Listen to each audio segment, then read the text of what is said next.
Hello and welcome back, ladies and gentlemen. Mangumson here, bringing you another First Descendent video. Today we're going to be talking about weapon modding for elemental damage. Now the reason why I'm talking so low this morning is because my wife's sleeping in the background, so respect that.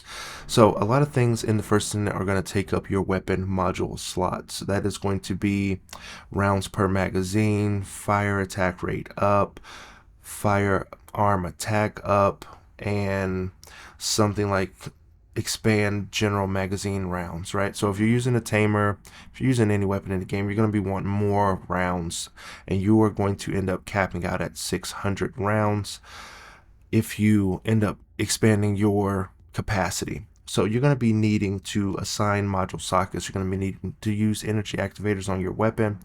So in this game, it is going to, you pick a weapon and you kit it out the best that you can. You can use the recommended module settings, but not once have I seen the recommended module settings ever equip an ultimate on top of my weapon for the recommended module settings. It kind of knows what it's doing, but it doesn't really know what it's doing.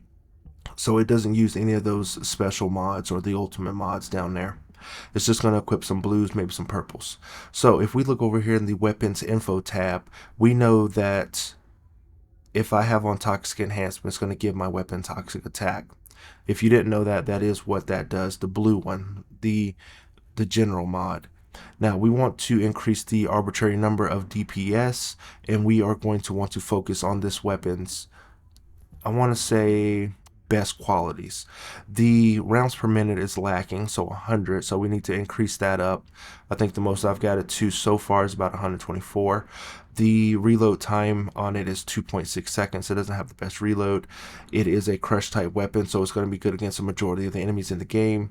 It only has a 1x damage multiplier for its weak point, and the movement speed on it is kind of lacking. So each weapon that you equip has a different type of movement speed while aiming, while firing, while aiming down sights, and the type of sprint speed. So if you're carrying an LMG, a machine gun, and you feel like you're running a bit slower, it's probably because the weapon has a sprint speed cap of such and such. And we also want to, if we want to kit out our weapon for the most elemental damage, we're going to want bonus fire attack against versus certain amount of enemies. You can get them for all the enemies, Legion of Darkness, Immortality, or Order and Colossi, and then possibly get a firearm attack on there. So, or you can just kit it out for all the enemies in the game and then just increase those damage numbers. So let's talk about Toxic Gun Barrel. Toxic Gun Barrel says toxic attack plus 20%, and toxic conductor when attacking an enemy inflicted with poison, increase firearm attack rate by 8%.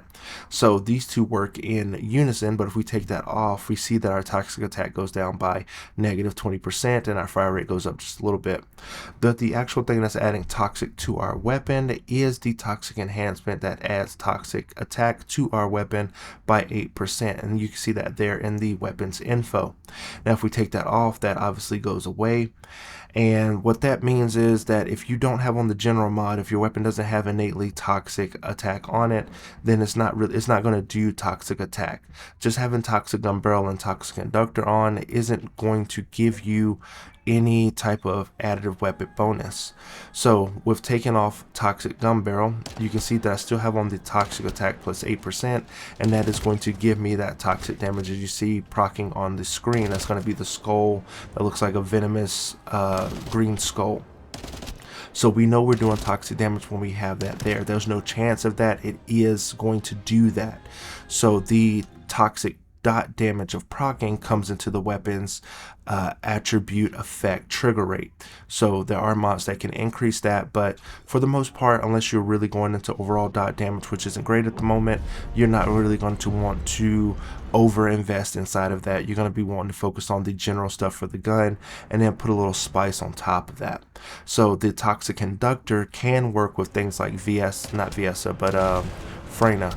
If I poison an enemy and then I attack an enemy that's inflicted with poison, then I'm going to get that extra damage.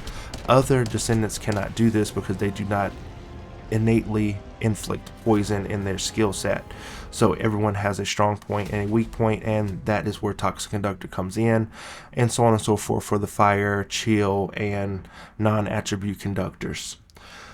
If we do take off the toxic enhancement, you can see that in our tooltips that we lose that 8%. the way that it's going to go is you want toxic enhancement into toxic gun barrel into toxic conductor. That's kind of like the evolution of it.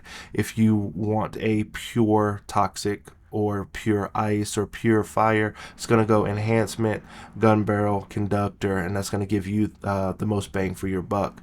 So when kitting out your weapon, that is what you want to look for when it comes to those types of things.